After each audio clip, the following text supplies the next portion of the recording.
all the contents it has, nothing as such. Uh, yeah. So thing is that, so I'll just quickly go to. So we all have. So in the previous sessions, regression might have been discussed in this workshop also. So I'll not spend time in regression. Only thing is through this regressions, what I want to tell you is basically we have dependent variables and independent variables. So X variables, that is what we want to know. And whatever we do with any kind of a machine learning algorithm, we are trying to question the algorithm. Okay, so these could be different kind of things. For example, in the exploratory data analysis, we have seen so many questions that we asked in a Titanic data set. Okay, so we're questioning the model. There's a question that we want to answer through the model. Okay, that's one thing. Again, there are various ways to look into it. Again, not going into this, but what I want to stress here, simple things, is industry today is going more towards something called, it's very interesting to understand GLM and GM, that is generalized linear models and generalized additive models. Okay, so that is what I want to stress here when you are doing regression. So regression is basically an assumption of linear and additive feature, okay, in between the dependent variables and independent variables. And especially in the domain of various applications, GLM and GAM are playing important roles. Okay, that's one aspect. Second aspect, when you are applying any uh, regression models, this feature is very important. That is multi-collinearity. Okay, that is we find correlation between independent variables and dependent variables, but at the same time, uh, the dependent variables should not have any correlation among themselves. Okay, that's very important when we're doing linear models. Okay, so that is in the regression. If we find collinearity or correlation among the dependent variables, then the regression is not a good choice for doing the statistical model. Okay, so I'll just skip this part. That's where I wanted to. So yeah, the question was asked whether Python can support all these things. Yes, Python supports R square, adjusted R square, F statistics, T statistics, T test, Z test, everything. We can also plot residual plots for Python. So these are basically just for an example Python plots. So this is a residual plot for one of the Jupyter notebooks. So these are all plotted in Python. Okay. Then what is important when we're doing modeling, whether it's a regression, decision tree, or etc., we need to control the model. Okay, and so we need to find which features are significant and which features are non-significant. We did that in Titanic exploratory data analysis also. We did it through this correlation, but we can go more further. So and try to find. So this is again an output from Python itself, where you can find the p values like what the question was being asked. What is important before going to the decision trees is this aspect. So this is one slide that will give you gist of what is to be done when, or which algorithm to be preferred when. Okay, so it's a summarized form of how we do with the or use different kind of regression. So regressions want a dependent variable, and though that dependent variable could be continuous, could be categorical, could be count. Okay, then continuous means it could be like something like weight, time, height, age, etc. Okay, and then we can go for linear or non-linear regression. Then categorical, it could be binary as like survive, not survive, pass, fail, reject, accept, defective, not defective, test, positive, negative, so on and so forth. So binary. Okay. Then ordinal, it means that there is some kind of an order when we are doing multi-class classification beyond two, so more than two. So like large, medium, and small, good, better, best, so on and so forth. Okay. Then nominal means there's no order. So probably you have some defect making. Say you want to have a pharmaceutical industry has a greater problem today is of finding defects in the tablet. Okay, so sometimes it is broken at the edges, sometimes there's a crack in between. It's actually not broken, but there's a crack in between. There's a pigmentation, means what? A tablet may have two chemicals of different colors, but one of the chemical, and they need to be uniformly mixed when the tablet is manufactured, but there could be a pigmentation of one color at one place. So such kind of a, so when tablets run over the conveyor belts in the manufacturing unit, they need to be classified for their defects into different classes. Now none of the classes has any order, like a, broken edge or a crack in between or a pigmentation. All are equal classes, and there we go for nominal logistic regression. So nominal means there are classes, but there is no what we can say is preference or order. Okay, then in the count we can have basically problems which are based on arrival rate. Okay, problems which are based on arrival rate means, for example, number of dispensing stations at a petrol pump. Okay, how many we should have, so how do we estimate it based on, so, or number of time seconds for a traffic light. Okay, based on arrival rate of the traffic at that junction. So these are all based on something called as a Poisson regression.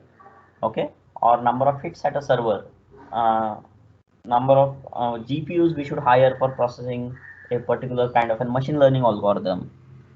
So all these things are basically a Poisson regression based problem. So this is where we can understand how we can decide on using the different types of data. I'll skip this part and we'll go to the decision trees because that's not the perspective of the session. Okay, so let's go to the decision trees here. And so we know that decision tree is also basically a supervised learning algorithm, and there's a class of algorithms called as CART, so classification and regression trees. Okay, so there are two types of decision tree, and classification and regression trees. The major advantage of decision trees is that it handles both linear data as well as non-linear data. So it handles both linear relationship as well as non-linear relationship. Okay, so let's look at this problem. Okay, so let's look at this problem before we practically go to the decision trees. So the decision trees can be categorical variable decision tree or a continuous variable decision trees. So categorical means the decision tree is telling you, for example, in case of Titanic again, survived, not survived. So it's a categorical decision tree. Okay, but when there's a continuous value decision tree, means your target variable is continuous. You want to predict a weight of the person based on some features given to you. So that kind of a tree is called as a regression tree. Okay, that kind of a tree is called as a regression tree.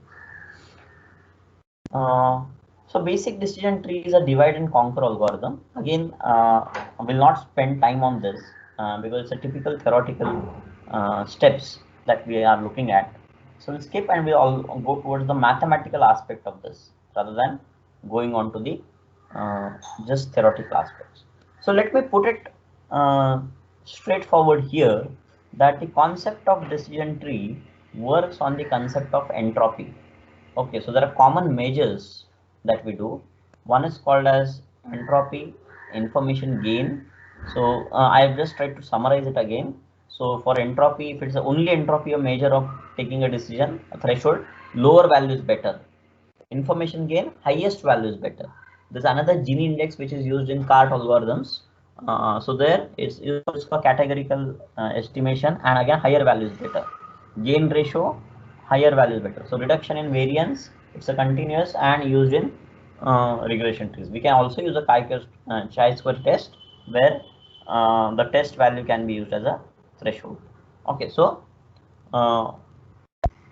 this different criteria can be used to take the decision. Okay, this is how the decision can be taken. So there are different measures for taking decisions in the decision tree. The most popular measure is an information gain, okay, which is based on the concept of entropy itself.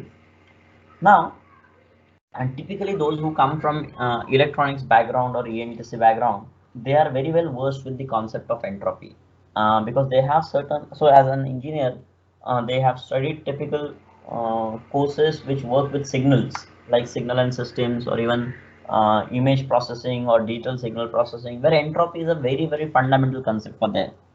But as far as computer science trend is concerned, for very long years, the computer science courses, whether it's a CSE course or an IT course at any university, there's very less amount of mathematics or statistics being taught as a part of the course. Okay, and that is where the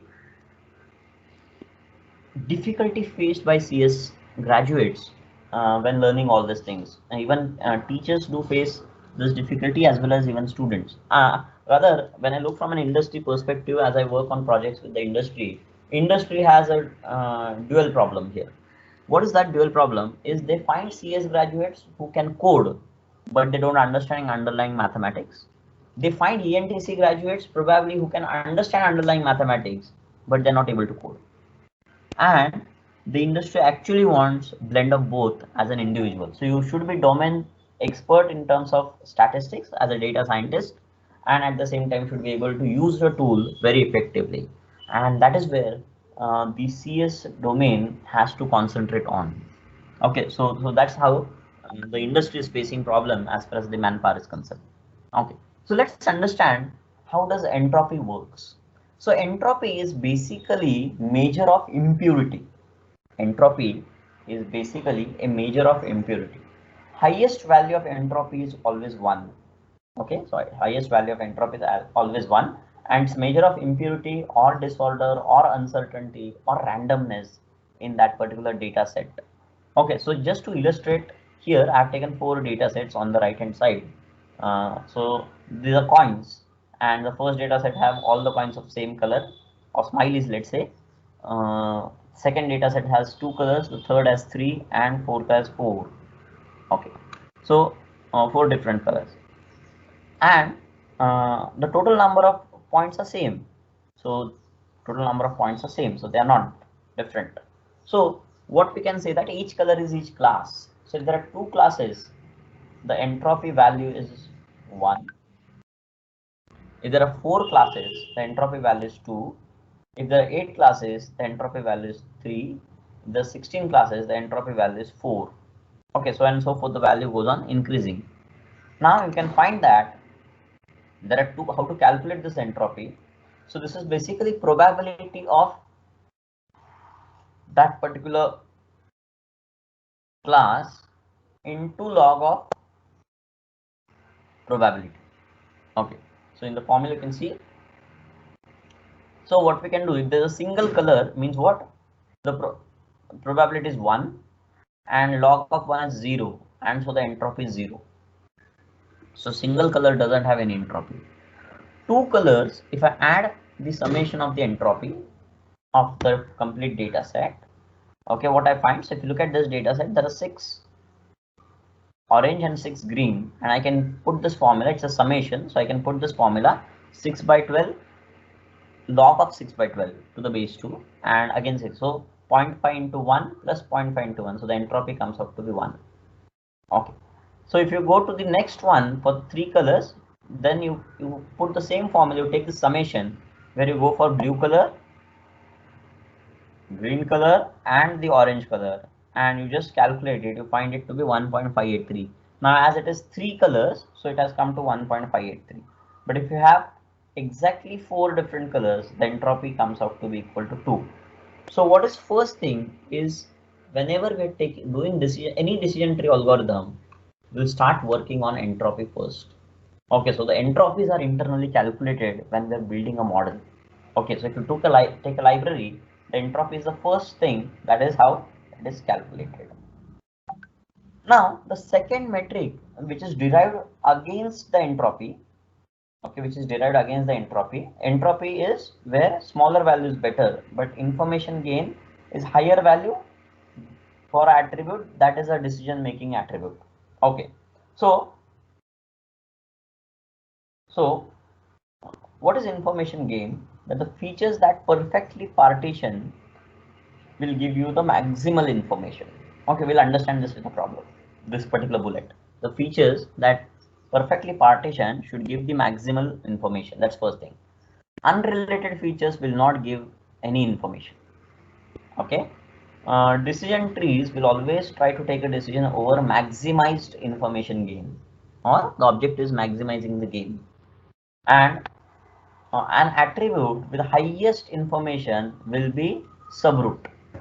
Okay, the attribute with the highest information will become a subroot. So the information gain is basically calculated using it's a simple subtraction of entropy, and that's why this is important. How to calculate entropy?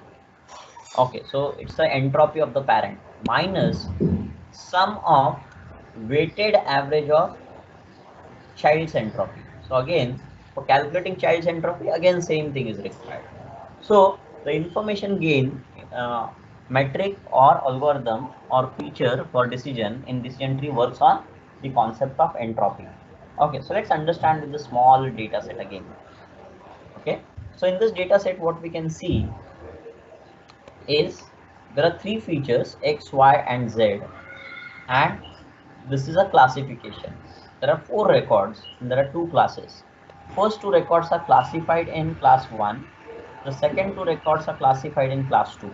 Now we want to know from this particular data set whether the split should be taken on the basis of X as the variable, decision variable, or on Y as the decision variable, or on Z as the decision variable.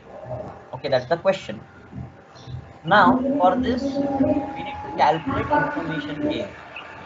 Okay, we need to calculate information gain. So we need to calculate information gain of X, Y, and Z.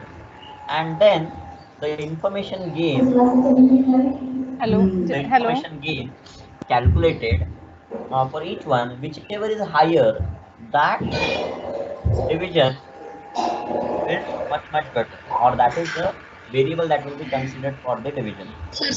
Sir, sorry to interrupt. There seems a lot of disturbance. We are not able to hear clearly. I request all the participants to just mute from your side. Hello.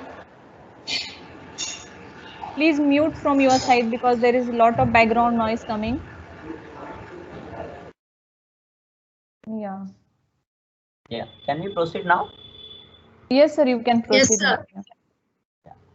So, what is important here is to this understand. So, what is the question that we need to solve for this problem? Or if we are a computer, what computer is going to look at is whether it should build a tree on X, how I have shown here, whether it should build a tree on Y, or whether it should build a tree on Z. Okay, that is the decision the algorithm has to take. So for that, the algorithm has to calculate this equation.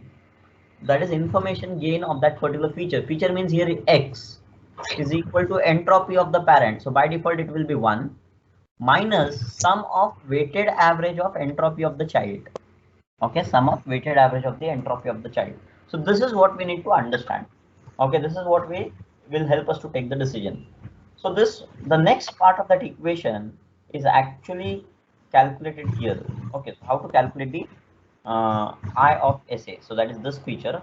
So this is nothing but the next part of this equation. That is the value that is to be subtracted. Okay, so sum of weighted average of entropy of the child.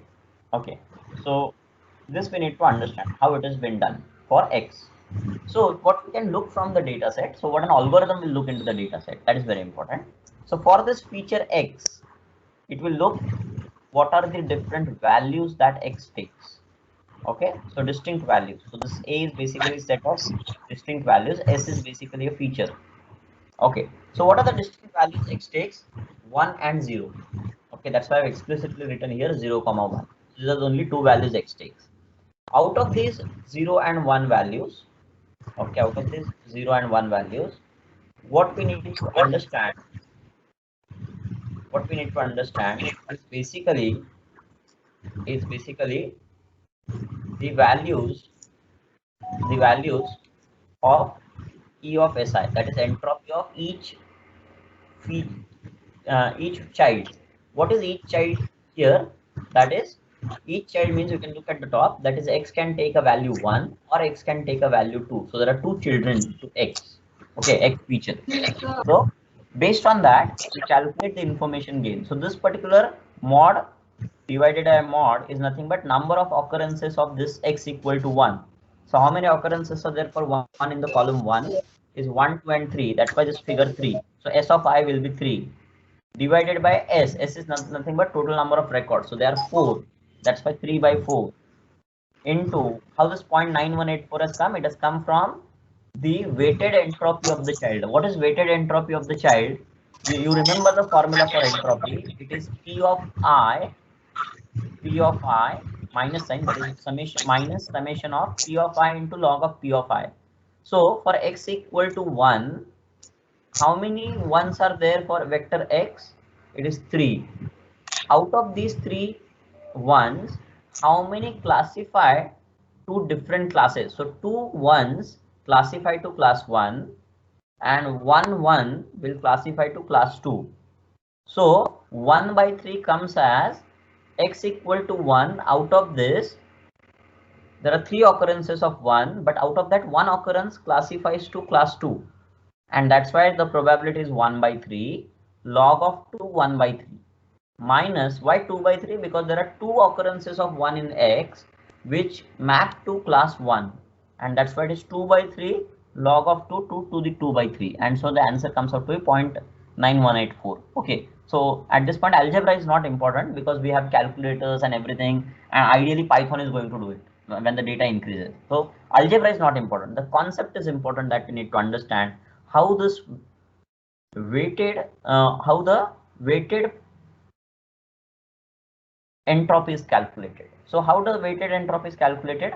That is, you calculate for X equal to 1.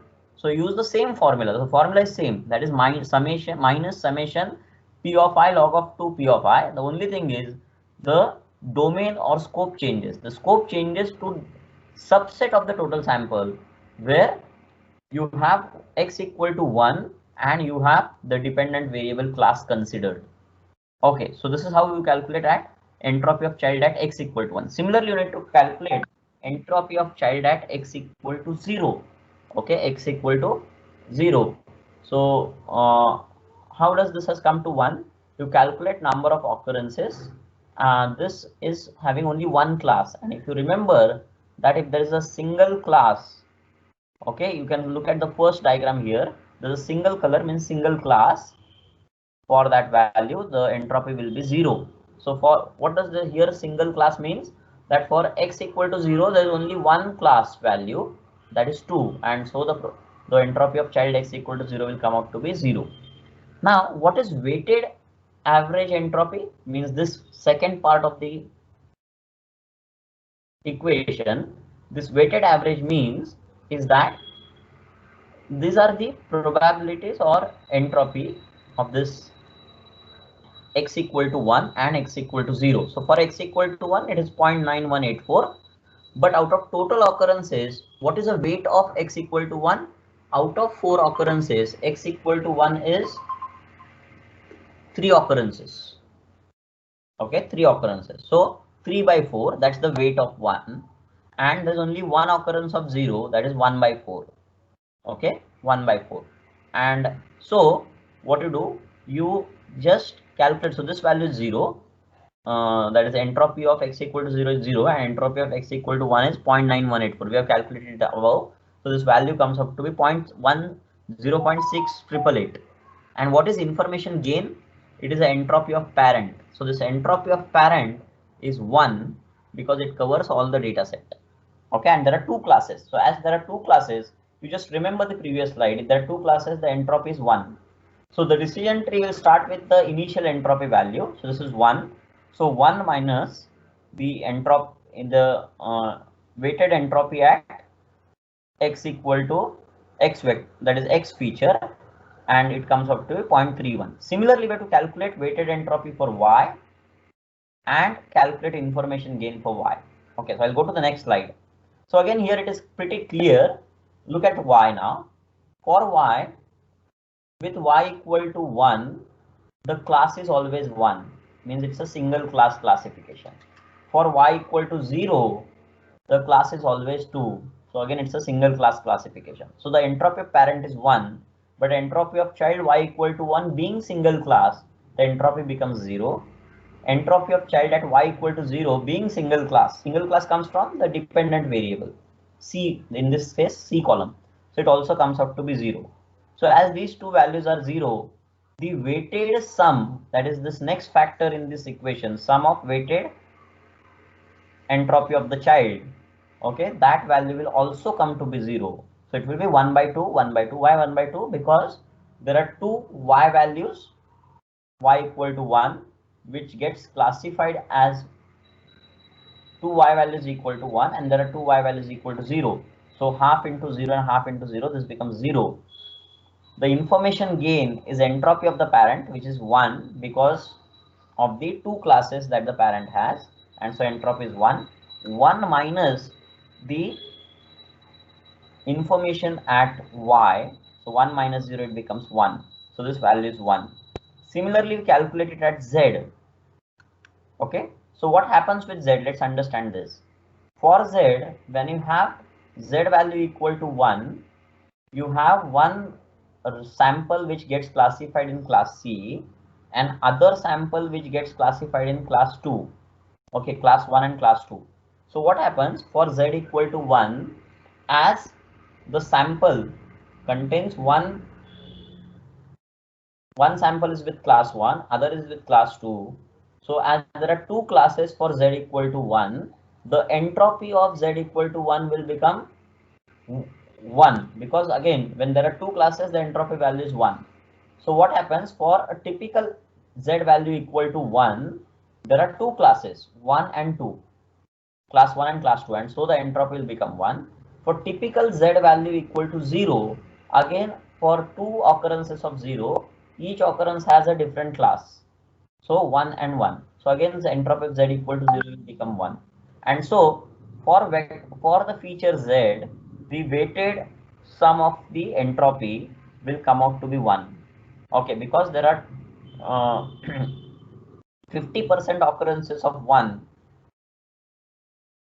and there are 50% occurrences of 1, and so this will come out to be 1 minus 1, 0. So 0. So now out of 3, the decision tree algorithm, now what it understands, that for x feature the information gain is 0.3112, for y feature the information gain is 1, and for z feature the information gain is 0. Now it will decide that it will split the decision tree on the basis of y, because higher the value of information gain, the tree will be split on the basis of y. Okay, so this is what will be the tree after the first stage of decision. Any doubt? But practically, does the decision tree will end only with decision y? No. When it takes a decision on y, it has to also further take a decision on, means practical decision trees are not on just one feature.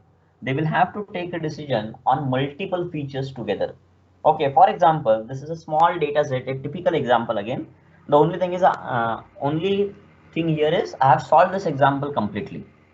Okay, so we should understand. So what is this typical problem here or a question here? If you think in terms of a data science, so you have this data set and you want to build a decision tree. So this is supervised data set or training data set, the above table, and this is a test data set in which the dependent variable is not given. Rather, your model should test it and tell whether you want to go for the picnic or not, given these are the circumstances. So what are circumstances? That is, it is a hot, it's a sunny, humidity is very high, it's not windy, and whether that sample has went to the picnic on these combinations of the 4 parameters. So the answer is no. Okay, as against, it's hot, it's overcast, the humidity is high, it's not windy, and the sample has went to the picnic. Okay, so you have this kind of a data. Now the question is, if I want to build a decision tree algorithm, which feature the decision tree algorithm has to take for first level of division? Then at the next level of the tree, what is the feature it should consider? So let's say if it takes temperature as a feature for the first level of division, then what should be the second out of the remaining 3? Okay, that is what the decision tree algorithm has to answer. Okay, so I'll quickly show there is a lot of mathematics here involved into it, but you need to understand the journey and not the mathematics at all. Okay, so what we need to evaluate. So if you go back to that problem, the earlier problem, here there were x, y, z, and we have evaluated on all the three x, y, z. What we have evaluated? The information gain. Similarly, we need to evaluate information gain for temperature, outlook, humidity, and windy. Again, that's why I'm telling you try to write what we're doing. Okay, but the weighted entropy will depend on how many distinct value each feature takes internally. For example, temperature has hot, cool, and moderate. So there are three distinct values for temperature. Outlook has sunny, overcast, and rain. Humidity has binary values, means it's either high or normal. Wind is also yes or no.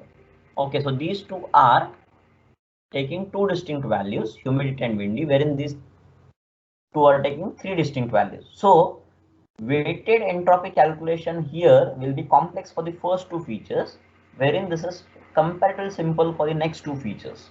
Okay, that is what we need to first understand. Okay, so I have explicitly written comments here what we're doing and how to calculate the weighted entropy values. Okay, so we'll calculate first weighted entropy values. First of all, we need to calculate what is entropy of S. S is nothing but entropy of the complete uh, decision tree. Okay, S is the entropy of the complete decision tree. Okay, so what is that entropy? Is nothing but out of these 14 sets, how many are yes and how many are no? So 1, 2, 3, 4 and 5. 5 are no and 9 are yes. 1, 2, 3, sorry. 1, 2, 3, 4, 5, 6, 7, 8 and 9. So 9 are yes and 5 are no's. So we calculate overall entropy as 9 by 14 because there are 14 records, log of 9 by 14, 5 by 14 and log of 5 by 14. So we get that entropy to be 0.94. Okay, we get that entropy to be 0.94. Now what we look here is how now we need to understand whether we should split on outlook or not. So for that what we need to calculate, we'll understand by backtracking. We need to calculate information gain on outlook. We need to calculate information gain on outlook. But to calculate information gain on outlook, we will require two inputs. One is what is total entropy. So that we have calculated. So entropy of the parent. Okay, root node. And we'll also need the sum of weighted probabilities, sorry, weighted average of entropy of each value or each value for outlook. So that we need to calculate. So that is what we have that is what is calculated in this step and this step. So what is the first value outlook takes? It takes sunny. So for sunny we have to find how many yes are there and how many no are there in the picnic column. Okay, so there are 5 sunny examples in outlook records, samples 1, 2, 3, 4 and 5. So there are 5 samples of sunny. Out of this, day being sunny, out of this on 3 days the sample has gone for a picnic, and for 2 days the sample has not gone for picnic. It means out of 5 occurrences of 5 sunny days, 3 are for picnic and 2 are not for picnic. We need to calculate that weighted entropy. So what is that weighted entropy? It is 3 by 5 log 3 by 5, 2 by 5 by log 2 by 5. Why 2 and 5? 5 is total number of sunny samples. Out of that 3 are yes, 2 are no, and so we find it to be 0.971. Similarly we have to do it for overcast. Okay, so overcast there are 4 samples in this 14, 1, 2, 3 and 4 samples, and out of that we have to look how many are yes and how many are no for picnic. So overcast yes, overcast yes, overcast yes and yes. So all 4 for overcast are yes and 0 for no. Okay, so we can calculate it as 1 log of 1 minus 0 log of 0. Okay, 1 log of 1 minus 0 log of 0, and so log of 1 and log of 0. So based on this equation, the value comes out to be 0. And again, for rainy, so again rainy, there are 5 samples: rain, rain, and last 3 are rains. And then based on that, we have to calculate yes and no. So there are, when outlook is rainy or rains, you have 2 examples of picnic, yes, and 3 examples or samples, n. So mathematically the value will be same as the first one, 3 or 2 samples, or 2 or 3 samples, it doesn't make a difference. So average entropy for outlook is what we have to do, that is summation. So sum of average weighted entropy. So you have 5 out of 14 occurrences for sunny into 0.971, that is the entropy of outlook equal to sunny. 4 out of 14 occurrences for overcast, and 5 out of 14 occurrences for again rainy, and you get it to be 0.693. Now this is the average entropy for outlook. This has to be subtracted from the entropy of the parent, which is 0.94.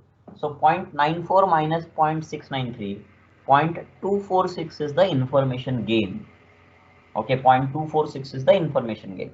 Similarly, the algorithm or computer calculates information gain for humidity, that is 0.151. Now I will not go into the mathematics in the interest of the time, or algebra here. 0.151. Similarly, it calculates for windy, okay, 0.048. Similarly, it will calculate for split on temperature, it comes out to be 0.03. Now the algorithm will compare these 4 values, 0.246, 0.151, 0.048, 0.003, and it's an information gain. Higher value is better, so it will select outlook as the first this feature on which the decision is to be taken. Okay, outlook as the first feature on which the decision has to be taken to split the tree. Okay, so outlook is the first. Now the question for the algorithm will be, what should be the next? Whether it should take a decision on sunny, whether it should take a decision on overcast, or whether it should take a decision on rain. What it has to do. So if we understand the algebra here, so now I will not go into details of the algebra. So the first decision, you can look on this slide at the topmost, the first decision was taken on outlook. Then sunny, overcast, and rain are evaluated here. Okay, sunny means the split on sunny is evaluated here. So for sunny, as the split, the parent's entropy is now, that is outlook equal to sunny is 0.971, that is the entropy it has to take. Okay, 0.971. And now we have to calculate the entropies for windy. Okay, so this is the entropy for windy. So information gain for windy will be 0.971 minus 0.952. Information gain for humidity 0.971 minus 0, and for temperature. So based on this, when you have outlook and value equal to sunny, there what you find is that 0.02, 0.97, and 0.571. Out of this, what is maximum is humidity. So from one stage to second stage, what you do is you go from sunny, and now the second decision will be based on humidity. Now humidity is a binary value, so it is high and normal. Okay, it is high and normal.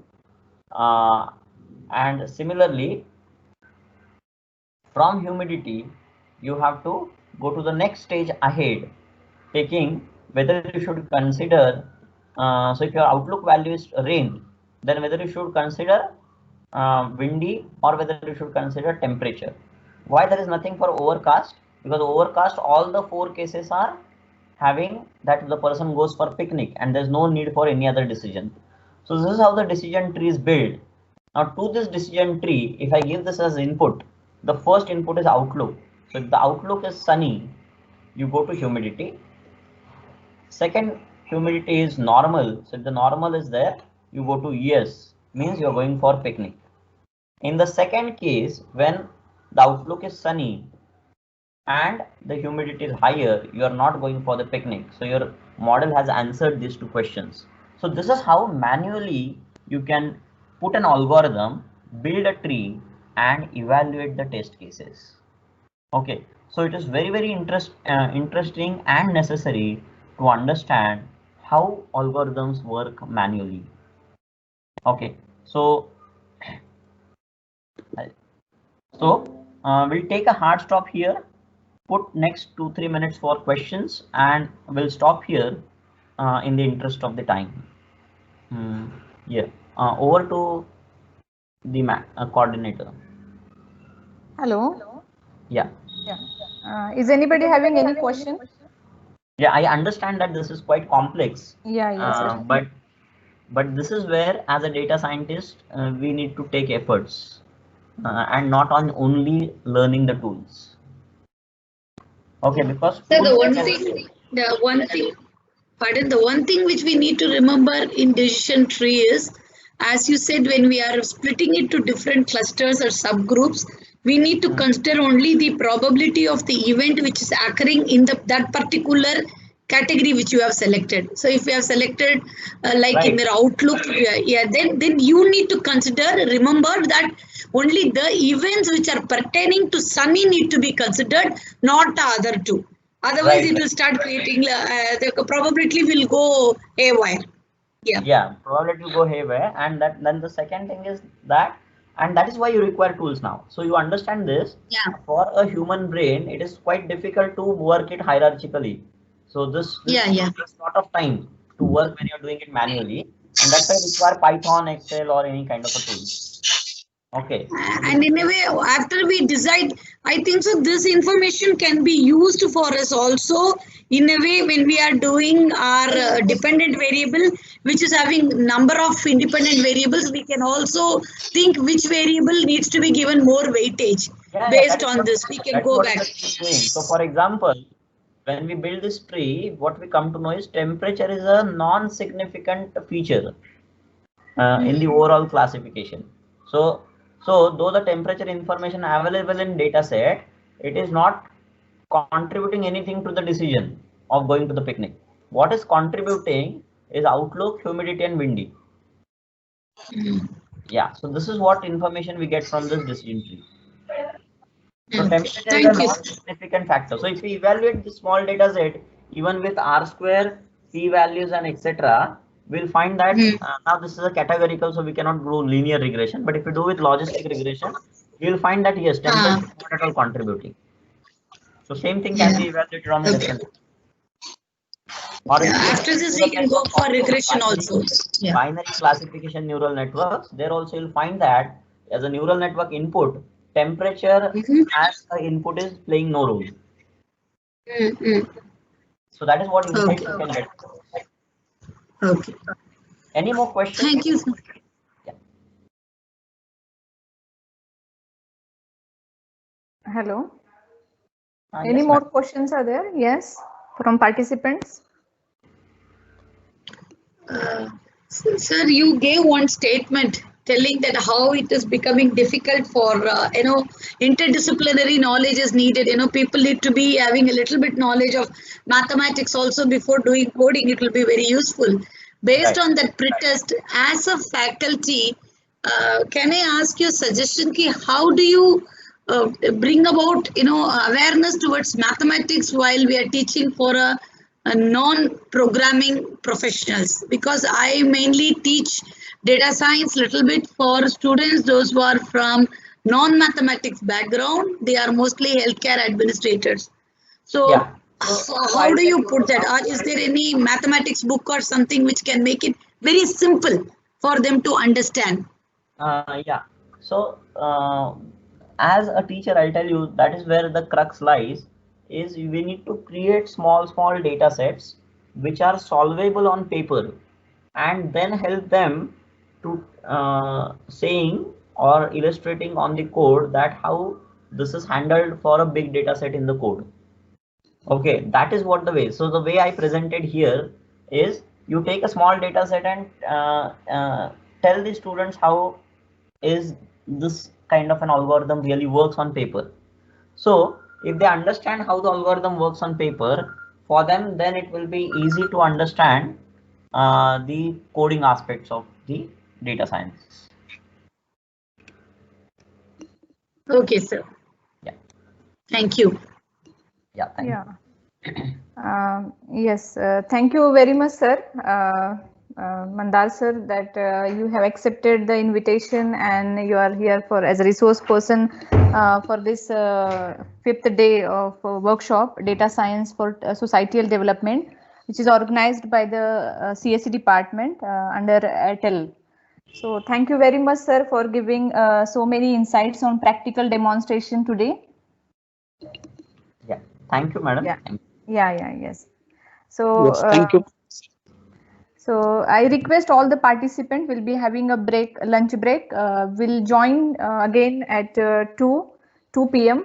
So during for a valedictory session, and in that valedictory session we'll be having a oral feedback from the participants, as well as we are going to send the institutional feedback link, and also there will be an MCQ test. So I request all the participants to please join in time at 2 p.m. Sir, can you kindly share your contact details? Yes, pardon? Yeah. Hello. You kindly share your contact details, please. Yeah, just give me a moment. I'll type on one of the slide here at the end. One. Thank you, sir. Can you I'll share type this on a slide presentation and also? yeah. Can you share this presentation also? Because there are so many things to learn in this. Yeah, surely I'll share with sir and he can share it. Okay, sir. Thank Even you you so get much. this It was presentation. really Yeah. good session. Yeah. 1 minute. I'll just insert a slide here.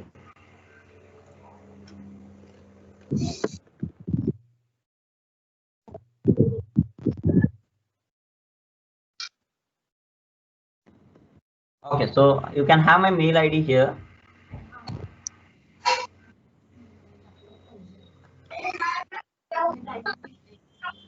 Okay, so you can have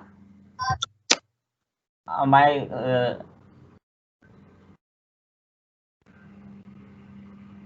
contact details here, and can I? Hello, sir. You can share your resource material to Amol Admute, sir, so that we can send it to the participants. That will be better, I think, sir. Yeah. Right. Yes. Yes, sir. Yeah. So thank you, sir. Thank you very much for Thank being you. us. So Yeah. can I disconnect now? Yes, thank you, Mandar sir. I declare the end of session. Request the participant to join in time at 2 p.m. Yes, sir. You can disconnect. Yeah, sir. Thank you, Thank you sir. very much. Thank you, sir. Thank you.